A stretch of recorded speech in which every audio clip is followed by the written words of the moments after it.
My daughter said, "Oh, was that today?" when I reminded her it was my birthday. She didn't look up from her phone. My son sent a text the next morning, one word, belated. The cake I bought myself sat untouched on the kitchen counter, same as last year. Same as the 9 before that. So this time, I bought something else too, a folder, thick with paper. When they ask why, I'll remind them what they forgot. It didn't happen all at once. At first, it was the little things, a call cut short, a visit rescheduled. Understandable, I told myself. Life moves quickly when you're young. After Martha passed, I gave them space. I didn't want to burden them with my grief when they were still chasing careers, promotions, and parent-teacher conferences. I was still working part-time then, fixing clocks in my workshop out back. The ticking soothed me. Gave my hands something to do while the house adjusted to her absence. But the house felt colder without her voice in the hallways, without the smell of her shampoo lingering in the bathroom after her evening baths. The kids didn't stay long after the funeral. My son, Rob, flew back east within 3 days. His wife, Madison, apologized for the rush. Something about a board meeting he just couldn't move. My daughter, Elise, stayed another week. But even she seemed anxious to get back to her life, the city, the clients, the noise. She hugged me once at the airport, soft and distracted, like someone hugging a coworker they barely knew. After that, the phone rang less. Birthdays came, holidays too. The first Thanksgiving, I roasted a small turkey. Set the table for 5, even though it was just me and the radio. Elise sent a text that morning, "Hope you're doing okay. Love you." No call. Rob didn't say anything at all. By the second year, I stopped putting out the extra chairs. One Sunday, Madison called, the only time she ever did without Rob prompting her. I remember because I was outside raking leaves and almost didn't hear the phone over the scraping of metal on concrete. She asked how I was doing, then quickly pivoted. "So, not to be awkward, but Rob was wondering if you've thought about selling the house. You know, downsizing? Something smaller might be easier." I glanced at the window as she spoke. Martha's curtains still hung there, faded rose with hand-stitched trim. She made them during our second year in the house, humming while she sewed by the fireplace. "I like the space," I said quietly. She laughed, too lightly. "Of course. No pressure. Just thinking out loud." They didn't ask how the garden was coming along. They used to. Elise loved those hydrangeas when she was young. Used to steal them to press between the pages of her books. Rob would climb the apple tree and come down sticky with juice and pride. But those stories didn't belong to them anymore. Not really. I visited Elise a few months later. She lived in a condo that smelled faintly of lemon cleaner and perfume.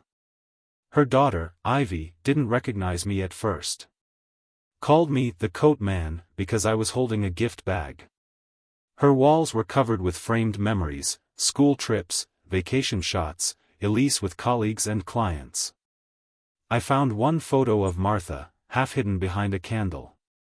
"Where's the one of us at the lake?" I asked, pointing to a blank stretch of wall where it used to hang.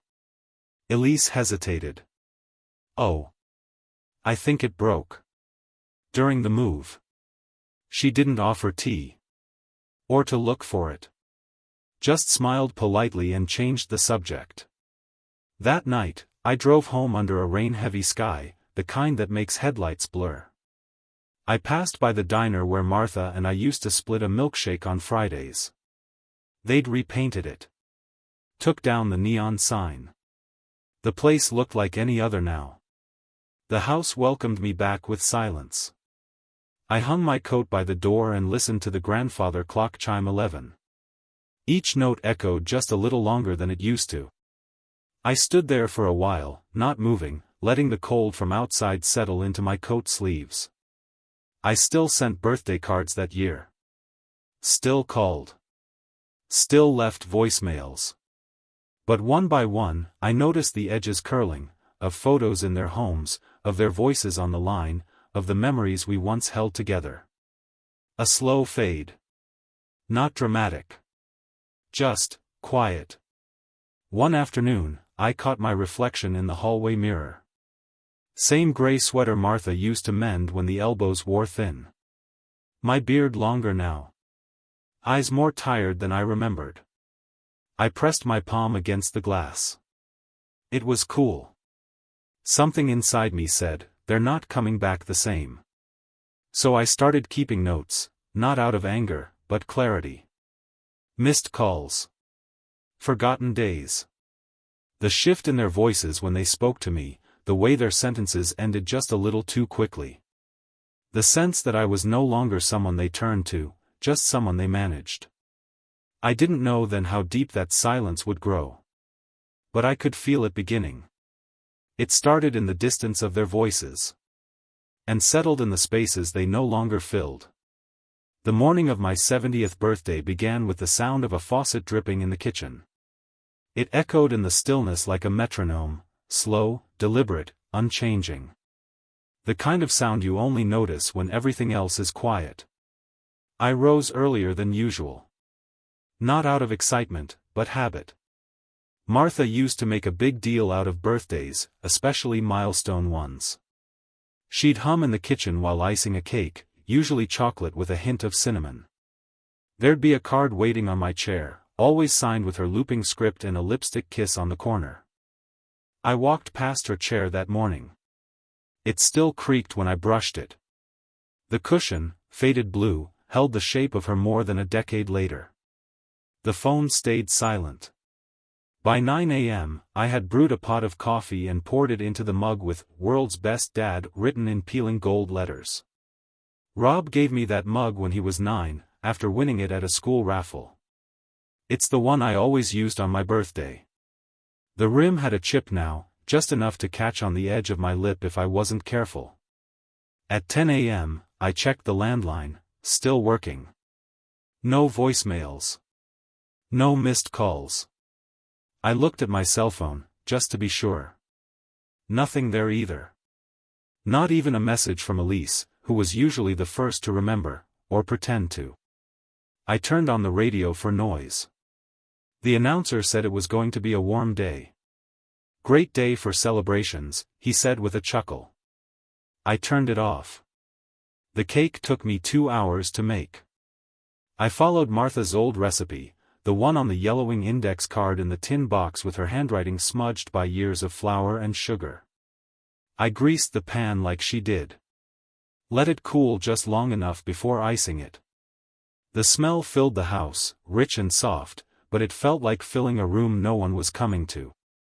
At noon, I set the table, 1 plate, 1 fork, 1 folded napkin. The second plate stayed in the cupboard. I sat down and stared at the candle I hadn't lit. The silence wasn't angry. It wasn't even new. It was just, sharper that day. I thought about the birthdays before. My 60th, they had all come. Martha was still with us then, thin but smiling. Rob grilled steaks in the backyard while Elise made fun of his apron. Ivy ran through the sprinklers in her socks. We took a group photo under the maple tree. I still have it, tucked in the back of a drawer. You can see Martha's hand on my shoulder. But over the years, even that photo stopped being displayed. Elise said it didn't match her new decor. At 2 p.m., the doorbell rang. My chest lifted, foolishly.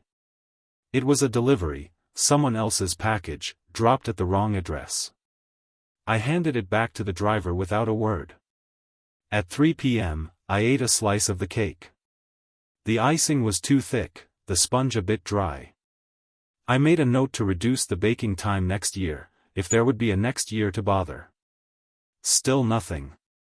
No text, no knock, no voice. By 5 p.m., the house had cooled. I stepped out onto the porch with a light jacket and watched the wind rustle through the birch trees. Leaves danced along the driveway like children who didn't know they'd been forgotten. At 6 p.m., my neighbor, Joyce, waved from across the street. She didn't know. I didn't tell her. By 8, the sun dipped behind the fence line. The porch light flickered when it came on, same way it had last year. I'd meant to fix it. I left the cake uncovered, just to see if it would go stale faster. I didn't put the dishes away. I didn't call them. I didn't want to know what excuse would come this time. Elise would likely say she thought it was next weekend. Rob would claim a work thing, always a work thing. Madison wouldn't say anything at all.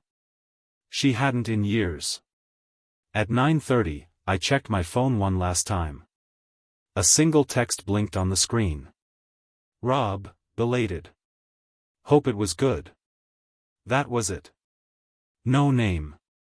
No photo. No voice. I stared at the screen for a moment, then turned it off. I didn't reply. In the quiet, I poured myself a glass of water and sat at the kitchen table. The overhead light buzzed faintly, casting a dull gold over the white tablecloth. I traced one finger along the stitched edge. Martha made that cloth too. I thought about what it meant, to be remembered, to be celebrated, to be acknowledged. It wasn't the cake or the gifts or the songs. It was effort. It was presence. It was knowing that, for one day, someone paused their life to say, "You matter." They hadn't said it in 10 years. And somewhere between the untouched second plate and the chipped mug, I stopped expecting them to. I wasn't supposed to hear them. It was a Tuesday afternoon in early spring. The kind of day where sunlight drapes over everything like a quiet blessing. I was folding laundry by the window, warm towels still holding the scent of the line, cotton shirts softened by the breeze. They'd dropped by unannounced, something they rarely did anymore. I had been in the back room, stacking shirts, when I heard their voices in the kitchen. Rob and Madison. At first, I didn't listen. I gave them their space. But then my name surfaced, low, almost a whisper, but clear enough to still the motion of my hands. "He doesn't spend much," Madison said. Her voice was tight, clipped. "Groceries, utilities. That's it. Barely even uses his credit card." I stayed frozen, a soft flannel held against my chest. Rob exhaled, not quite a laugh. "Yeah." I looked. "His accounts are just sitting there. It's kind of promising." Madison again, "We've waited this long. Just keep smiling. He's not going to be around forever." A towel slipped from my hand to the floor. They didn't hear it. I stood there, staring at the window, at the hydrangeas just beginning to bloom, at the sway of the trees Martha once called her green orchestra. The voices behind me faded into the rhythm of cabinets closing and the clink of teacups on porcelain. I stayed in that room until I heard the front door shut and their car pull away. Then I sat. For a long time. The chair beneath me was old, maple, with joints I re-glued myself after Martha's back went out and she needed something steadier in the kitchen. My hand found the armrest and gripped it until the bone beneath my thumb ached. The words didn't replay in my head. They echoed. Over and over, not in full, but in fragments. He doesn't spend much. It's kind of promising. He's not going to be around forever. That was how they spoke of me. As though I were an investment.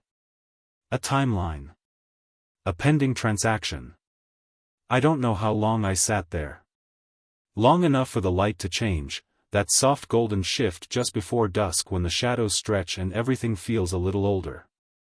I eventually rose and returned to the kitchen. Their mugs were still on the counter, one with lipstick on the rim, the other half full of tea Rob never finished. I poured both into the sink. The tea swirled down the drain like something draining out of me too. I opened the drawer beside the furnace. The metal handle was cool to the touch. The papers were still there, my will, untouched since Martha and I had signed it years ago. Back then, everything went to the kids. It made sense. It felt right. I stared at the pages for a long time. Read every line like it belonged to someone else. My name printed neatly. Signatures at the bottom. Rob's. Elisa's. The lawyer we trusted. I slid it back into the folder and closed the drawer, but slower this time. Something inside me had shifted. I didn't cry. I didn't shout. I just sat back down and looked at the clock. It ticked on, steady and indifferent. I thought about the first time Rob drove a car. The way his hands trembled on the wheel, how he looked over at me for reassurance. I thought about Madison's bridal shower, and how Martha stayed up 2 nights stitching lace onto the tablecloths. I thought about the days after Ivy was born, when Elise would call just to share how her daughter giggled or rolled over or looked at the ceiling fan like it was magic. Those memories didn't vanish. They just felt borrowed now. Like something I'd lent them without a return date. The next morning, I walked out to the mailbox, the grass still damp from the night. A thin layer of mist clung to the hedges.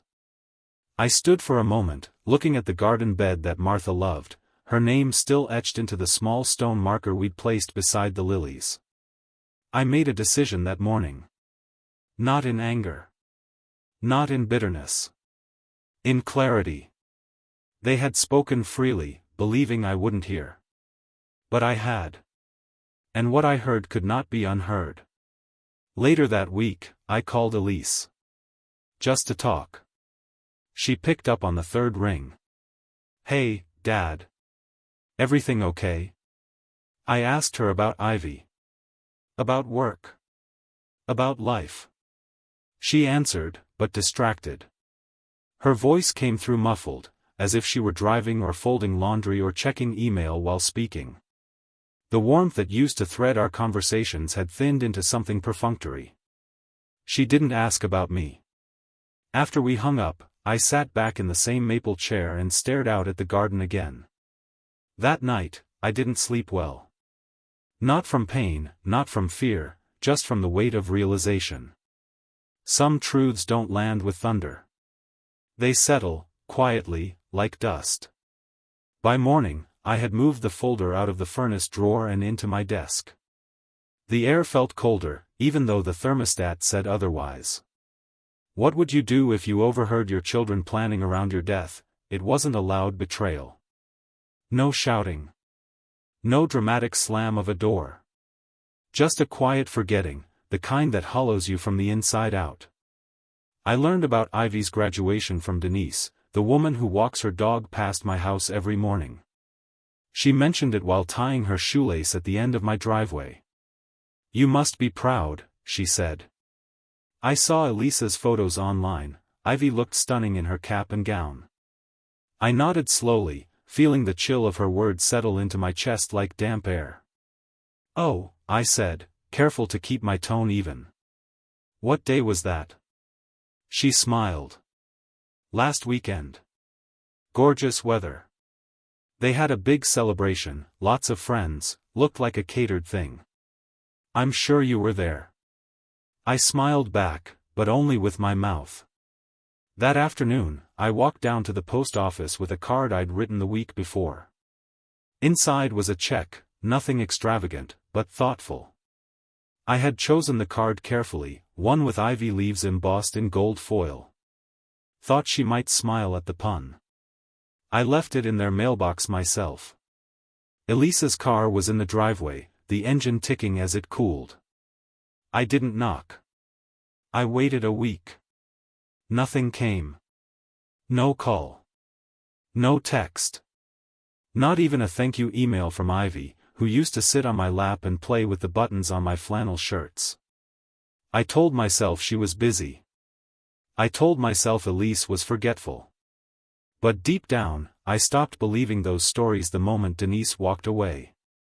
The next family dinner was 2 weeks later. They invited me to Rob's house, a Sunday evening gathering, just a casual meal.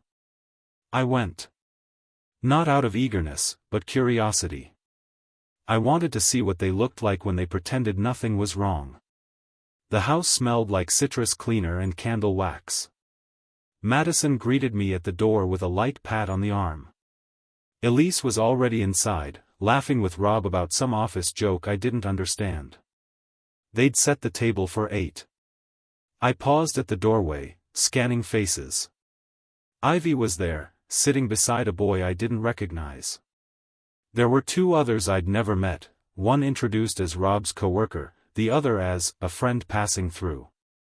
My place, the seat at the end of the table I'd always taken, was occupied. The coworker sat there, talking loudly about stock options and market trends. No one looked at me to notice. They gave me the chair by the window.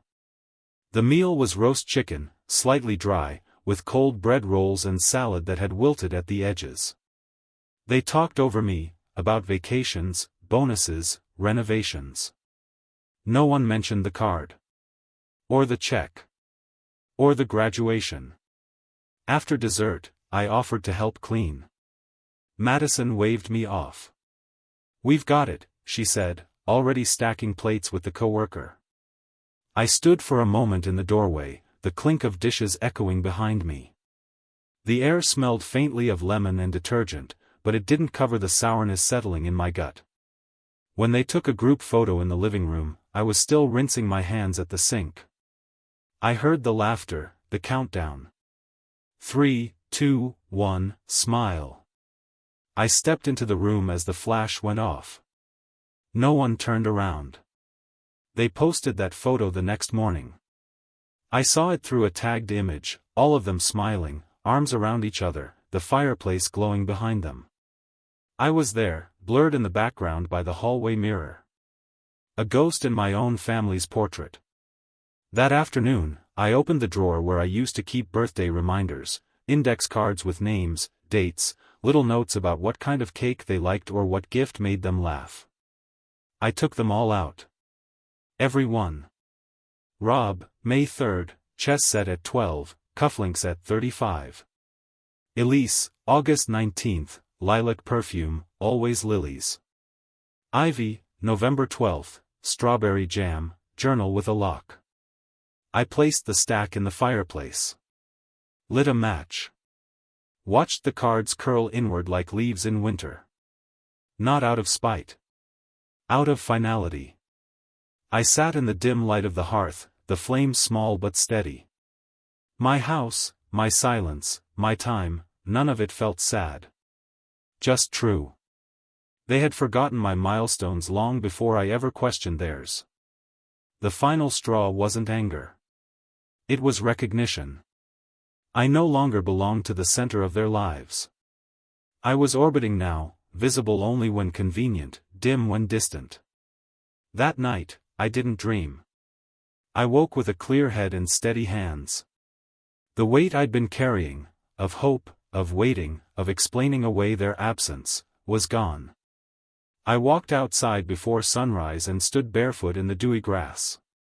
The sky was pale with coming light. The earth, quiet and ready. I had spent years clinging to what once was. Now, I was ready to build what came next. The silence wasn't sudden. It came the way snow settles overnight, quiet, gradual, soft enough not to notice at first. Until one day, you wake up and the world is covered. After the dinner, after the fire, after the photo where I stood blurred behind the life they built without me, I didn't call. Didn't text. Didn't send cards. Not in anger, I'd already walked past that feeling. This was different. This was peace. The first week passed without notice. No one checked in. No one asked if I got home safe. I cleaned the gutters. Repaired the loose stair rail. Cooked meals with no recipes and plenty of time. The house settled into a new rhythm, one of my own choosing. Joyce, my neighbor, asked if I was okay. I told her I'd never felt more like myself. She smiled, then handed me a small loaf of banana bread. No occasion. Just because. The days took shape in smaller things. I polished my shoes, even if I had nowhere to wear them. Took Martha's old scarves to the donation bin, kept one, the lavender one she wore on chilly mornings, the edges still smelling faintly of her. Each morning, I sat on the back porch with a cup of coffee, steam rising into the still air. The maple tree rustled gently, like it remembered the hands that planted it. I thought about carving something into it, a date, a word, but chose instead to let it speak for itself. I read the paper front to back. Did the crossword in ink. Walked to the post office even when I had nothing to send. The clerk began to greet me by name again. She asked if I was working on any new clocks, and I smiled. I had just repaired one with a cracked gear and a brass casing that caught the sun like a coin in water. Some evenings, I would play old records. Not loudly, just enough to fill the corners of the living room with warmth. Ella Fitzgerald. Nat King Cole. The kind of music that moves slower than time. One afternoon, I visited the community library. Donated a box of Martha's cookbooks, the ones with notes in the margins and splatters on the pages. The librarian, a young woman with tired eyes and a patient smile, thanked me. She asked if I wanted to stay for the reading hour. I did. It was a story for children, about a fox who lost his way and found a home in the unlikeliest place. I sat in the back, listening.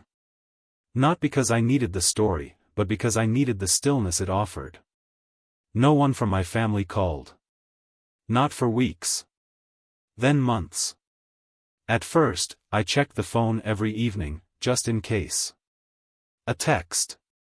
A voicemail. Even a missed call would have been enough. But nothing came. And slowly, I stopped expecting it. Ivy didn't write. Elise didn't send her usual holiday card. Rob didn't ask if the furnace still worked, even though winter came early and bit hard that year. Instead, I found warmth in other ways. The neighbor's dog, Benny, began visiting more often. A golden retriever with eyes that seemed to understand everything. He'd rest his head on my knee while I sat outside, his breath fogging in the morning chill. I spoke to him more than I care to admit. "Funny thing," I said once, scratching behind his ear, "you remember where home is better than they do." He looked up at me like he agreed. I fixed the shed roof when the first snow came. The shingles creaked under my weight, but I took my time. There was no one rushing me now. No reason to hurry. Inside the shed, I found a box of old letters, ones Martha and I had written when we were courting. The paper had yellowed, but her words hadn't faded. She wrote about dreams we hadn't yet lived. About a family we would build. About a love that would outlast time. I read them aloud, softly, to the dust and the tools and the echo of what once was. Then I sealed the box again and placed it high on a shelf. I didn't need to revisit it often. Once was enough. By February, the silence no longer felt like absence. It felt like space. Room to breathe. Room to remember that I was more than a title: father, grandpa, provider. I was a man. A husband. A friend. A gardener. A fixer of clocks. A keeper of old music and older stories. I was still here. And maybe, just maybe, that was enough. The snow melted early that year. The ground softened beneath my boots. Birds returned to the branches above the porch. Life continued, with or without birthday calls or holiday invitations. One evening, I stood in the hallway, same place I once overheard the voices that turned the world. This time, the only sound was the ticking of the clock I had fixed last summer. Clean gears. Precise hands. Each second marked the time I'd reclaimed. And I knew then, I hadn't lost a family. I had found myself. The idea came to me slowly, the same way the cold creeps in around a loose windowpane. At first, I only meant to review the will. See if everything was in order. But as I stood in the attic, folder in hand, the dust thick in the air and sunlight angling through the wooden slats, something shifted. The papers still bore Martha's signature, her name looping beside mine. We'd written it with love, with trust. The kind of faith that doesn't imagine neglect. We never planned for silence. That afternoon, I drove into town. Parked a few blocks from the square and walked the rest. The law office was tucked between a bakery and an old music shop. The bell above the door rang softly when I entered. She was young, my new lawyer. Sharp eyes, hair pulled back, no ring on her finger.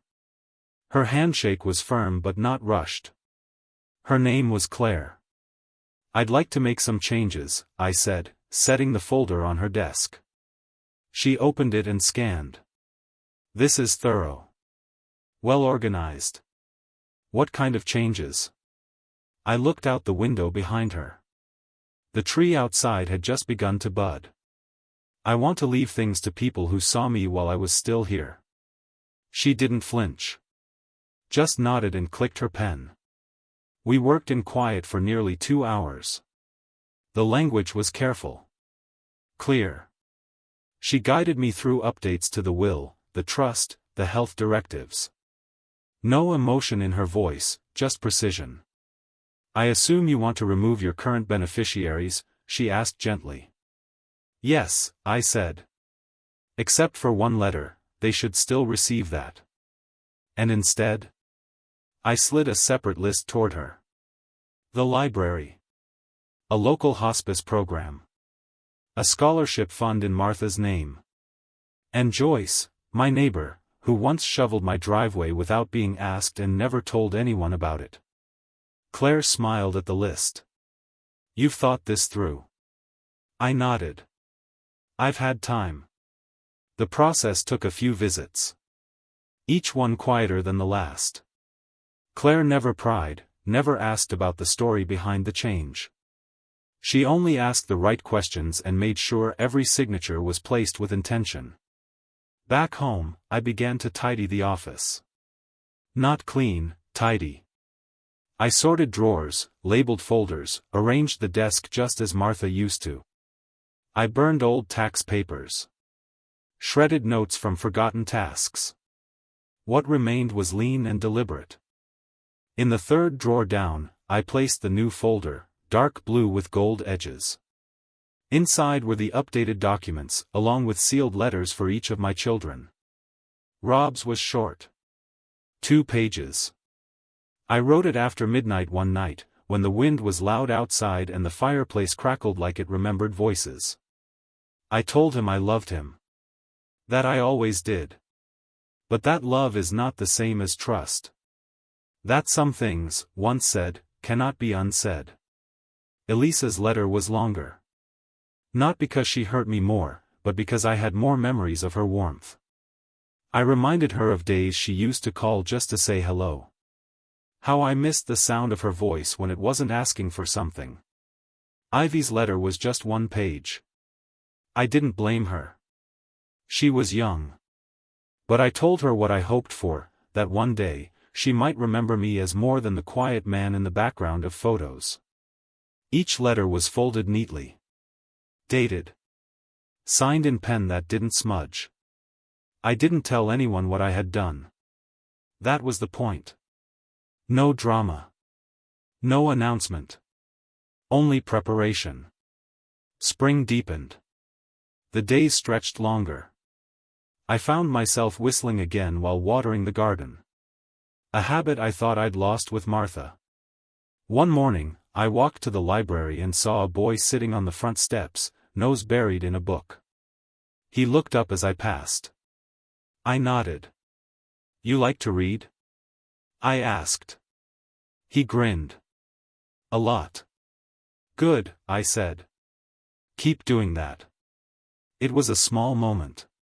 But it stayed with me. That afternoon, I added a line to the scholarship fund, preference given to children who use the library. I spent the next week making sure every key in the house had a purpose. One for the shed. One for the drawer. One for the old clock that still chimed Martha's favorite tune every hour. No one noticed I'd been quiet. No one asked where I'd been. And that, more than anything, confirmed my decision. This wasn't punishment.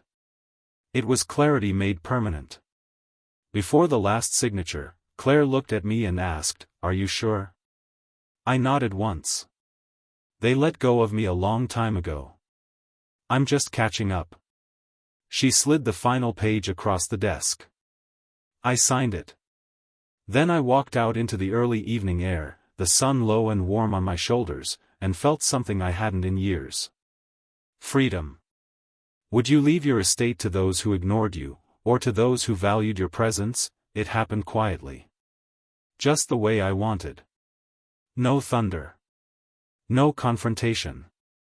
Just a signature, a stamp, and a silence deeper than anything they'd ever noticed before.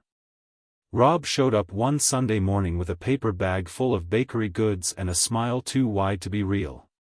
He hadn't visited in 6 months. "Thought I'd drop by," he said, handing me a croissant. "Madison's at a yoga retreat. Elise sends her love." He walked around the house like a man remembering an old investment. Tapped the walls, complimented the flooring, peeked out back at the garden. "You ever think about selling this place, Dad?" he asked, holding his coffee like a microphone. I didn't answer. I just watched him. He didn't wait for a reply anyway. "The market's wild right now. You'd make a killing. And, well, let's be honest, you don't need all this space." I took a bite of my croissant. It was stale. "Maybe," I said. He smiled, thinking that meant progress. But the folder was already sealed and filed. Claire had mailed the final copies to the county. The estate, the trust, the letters, all done. All witnessed. All legal. Rob stayed for 38 minutes. He didn't ask about the workshop. Didn't ask if I needed anything. When he left, he patted my shoulder like I was an old colleague, not his father. 2 weeks later, Elise called. Her voice was sugar-sweet, almost sticky. "Hi, Daddy," she said, like we'd spoken just yesterday. "I was thinking, Christmas this year, maybe we should all come to you. Make it simple." I could hear Ivy's voice in the background, laughing at something on a screen. There was a time she'd laugh at my stories. Now she couldn't remember the punchlines. "I won't be here," I said calmly. "Oh? Traveling?" "In a way." I let the silence hold. She didn't ask what I meant. Instead, she moved on to real estate. "I've been looking into home values in your area. Rob said you might be ready to downsize. I mean, it's not like you're hosting Thanksgiving dinners anymore, right?" I didn't answer. She kept talking. I listened. But inside, I was elsewhere, back on the porch, watching the hydrangeas bloom, thinking about the boy at the library and the plaque that would hang above the children's section with Martha's name carved in brass. They hadn't noticed the shift yet. Not really. The letter would come later. Delivered by Claire, with a copy of the new documents. It would arrive in a crisp white envelope. No fanfare. Just a new reality. The house, no longer theirs. The accounts, redirected. The legacy, rewired. I spent my days as I pleased. Took longer walks. Started volunteering at the community garden. Taught a boy how to prune roses without losing the bloom. Gave away my old tools one by one, each to hands that needed them more than mine ever would again. One Saturday, I ran into Madison at the grocery store. She was near the wine aisle, comparing labels. "Oh," she said. "Look who's out in the wild." I smiled politely. She hadn't aged much, just colder around the eyes. "We were just talking about you," she added. "Rob says you've been keeping to yourself." "I have." She hesitated, unsure of what to say next. "We should have dinner sometime," she said finally. "Maybe." She forced a chuckle. "Still mysterious, I see." I nodded. You have a good day, Madison. She opened her mouth to say something else but didn't. I walked away, leaving her standing beside a bottle of Chardonnay she'd never offer me. Back home, the sun was beginning to dip. I sat in the workshop, polishing a clock I'd finished weeks ago. It wasn't for anyone. Just something to keep my hands busy. The ticking filled the room like a metronome for my thoughts. I opened the drawer once more, the one where the blue folder lived now. Just to make sure it was still there. Still real. It was. I didn't read the letters again. I didn't need to. I just touched the edge of the folder and let my hand rest there. A storm rolled in that night, soft rain tapping the windows, wind pushing gently against the shutters. I made a cup of tea. The kind Martha liked, with honey and a drop of lemon. I sat at the kitchen table, listening to the storm and the ticking clock, and felt something settle inside me. Not triumph. Not revenge. Just balance. They would learn in time. Not with a bang. Not in anger. Just a letter in the mail, a question left hanging, and a truth too late to rewrite. Let them ask each other, did he mean to do this? Let them search their voicemails, scroll through old texts, replay birthdays they missed and holidays they skipped. Let them remember the man who once waited by the phone and no longer does. The strike had already happened. They just hadn't noticed the silence growing around them. But they would. They always do. I didn't hear their voices. I felt them first, through the tremble of tires on gravel, the dull slam of car doors outside my window. Sunday morning, just past 8. They never came that early unless something had cracked. I was slicing an apple in the kitchen when the knock came. Not rushed. Not polite either. Just firm. When I opened the door, Rob stood there with Elise beside him. Both dressed for control, coats too stiff for the weather, smiles that didn't quite reach their eyes. Madison wasn't with them. Ivy neither. This wasn't a visit. Rob held an envelope in his hand, already opened. So, he said, we got a letter. I stepped back without a word. Let them in. Elise walked ahead of me like she still lived here. Her heels clicked on the wood Martha once polished every spring. They didn't sit. You rewrote the will, Rob said. Without telling us. I nodded once. Yes. He blinked, stunned by the calm. Elise, I said, turning toward her, did you read your letter? She looked away. I did. And? You didn't even talk to us, she snapped. You just decided. You left us out. I moved slowly to the kitchen table, placed the apple slices in a small bowl, and sat down. The clock ticked behind me, loud in the silence they didn't know how to fill. I spoke, I said quietly. You weren't listening. Rob's jaw clenched. You're our father. We're your family. You were, I said. And in name, you still are. But not in presence. Not in effort. Elisa's voice broke, sharp and thin. So what, this is punishment? No, I said. This is protection. Of what matters. Of what Martha and I built with care. It isn't meant to wound. It's meant to preserve. Rob stepped forward, trying to loom, to tower. But I had years on him. Not just in age, in understanding. You really think this is fair? He asked. After everything? I looked at him, and for the first time, I didn't see my son. I saw a man calculating the weight of a lost inheritance, not the weight of a father's absence. Fair, I said slowly, would have been a phone call on my birthday. A chair saved at the table. A thank you when I showed up without needing to. Elise folded her arms. You could have said something. You could have told us how you felt. I did, I said. In silence. In distance. In every gift left unanswered. In every photo I stood outside of. They didn't reply. The wind outside shifted. A branch scraped softly against the windowpane. You want it to hurt, Rob said. You want us to feel guilty. No, I said. I want you to understand. So that you don't do this to anyone else. So that Ivy doesn't one day sit alone with a cake no one touches. Elise sat then. Slowly.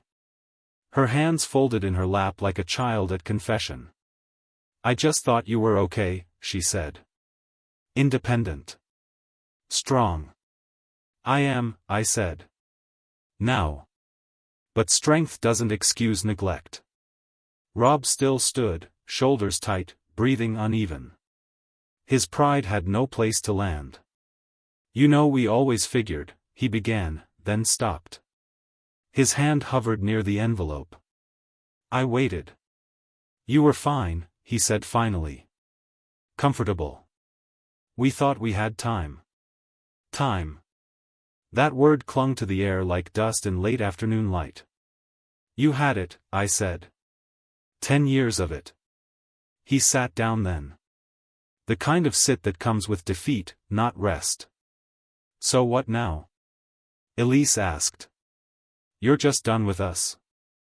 No, I said. I'm at peace. There's a difference. They looked at each other then. A small, silent glance. Not of unity, of shared loss. I pushed the bowl of apple slices toward them. Neither reached.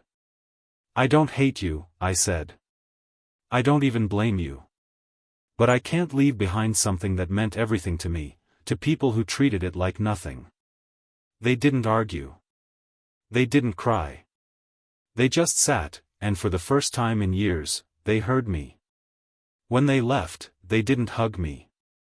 Elise touched my shoulder as she passed, the kind of touch you give to someone you finally see. Their car pulled away slowly. No slam of doors this time. No hurry. The house felt the same when they left. But I didn't. If love must be earned, how would you want to be remembered? These days, the mornings come slow and soft. I wake without an alarm, the way the body does when it's no longer bracing for anything. Light filters through the curtains Martha stitched, yellow cotton with little white flowers, and paints the room in quiet gold. I lie there for a while, listening to the hum of the refrigerator, the creak of the wood beams above me, the bird that sings from the power line just past 7. Peace isn't something loud. It doesn't arrive like a trumpet or a knock at the door. It settles. Quietly. Like dust in a room no longer disturbed. After they left, Rob and Elise, I didn't expect a follow-up. And I didn't get one. No angry letters. No apology cards. Just silence. This time, mutual. And that was fine. I went back to the garden, one bed at a time. The lilies bloomed early that year. The hydrangeas stretched wider than they had in a decade. I planted a new row of lavender, mostly for the bees, partly because Martha always liked the way it made the air smell in June. I saw Joyce more often. Sometimes she'd bring Benny along, sometimes just herself, carrying a pie or asking if the lilacs needed pruning. Looks like you've got time on your hands, she said once, half smiling. I do, I replied. And I'm using it better now. I read more, books I'd meant to get to for years. Biographies, gardening manuals, a few novels with quiet endings. The kind that don't tie everything up. The kind that understand how life really works. The library invited me to a dedication ceremony in July. The children's wing had been remodeled, new shelves, brighter colors, and a wooden plaque near the entrance that read, "The Martha Ellery Reading Corner. For those who planted kindness and grew joy." I didn't cry. I just stood there, hands in my pockets, listening to a little girl read aloud from a book about stars. She mispronounced constellation, and her mother corrected her gently. I smiled. Afterward, Claire, my lawyer, found me near the tea table. She poured a cup and offered it without asking. "I thought you'd like to see it," she said. "I'm glad I did."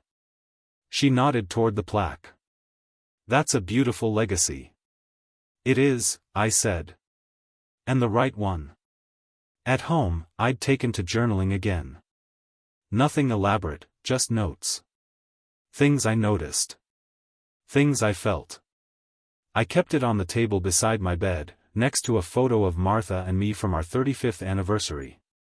We're sitting in lawn chairs, feet bare, wine glasses in hand, laughing at something that's long since slipped from memory. Ivy never called. But one day, in late August, I received a postcard. The handwriting was round and unfamiliar. The kind of script that comes from someone just learning cursive. It said, "Grandpa, Mom said you like stars. I do too. I hope you're okay. Love, Ivy." No return address. No last name. Just the message. I placed it between the pages of a book on constellations. Right next to the Orion chapter. That was enough. The house didn't feel empty anymore. Just quiet. Just mine. Sometimes I'd hear echoes, Martha's laugh in the kitchen, Elisa's tiny feet on the stairs when she was little, Rob shouting triumphantly after beating me at chess for the first time. But those weren't ghosts. They were echoes of something real. Something that once held weight. And in some way, still did. But I no longer waited for the phone to ring. I no longer set extra plates at the table. I no longer lit candles hoping someone would knock at the door. Instead, I lived. Slowly. Intentionally. Kindly. I donated more, not just money, but time. Stories. Lessons. A boy at the garden asked me once what I did before I retired. I told him I fixed things. He grinned. Like a superhero? Not quite, I said. Just clocks and fences and people, when I could. He thought that was enough. And maybe he was right. In the shed, I still kept the blue folder. Still dusted it once a month. Not out of need.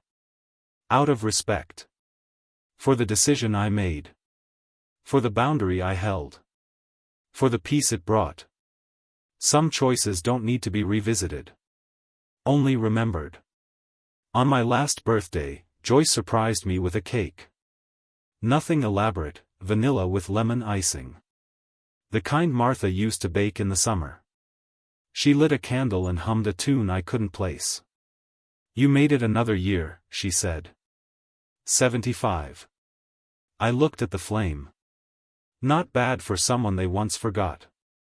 She smiled, but didn't ask who they were. That was another kindness. I blew out the candle and made a wish. But not for them. For me. To stay steady. To keep choosing peace. To remember what I'm worth even when others don't. And when the wind picked up later that evening, rustling the trees and whispering through the house, I didn't flinch. I just listened. Because I knew, finally, that the quiet wasn't a punishment. It was a reward.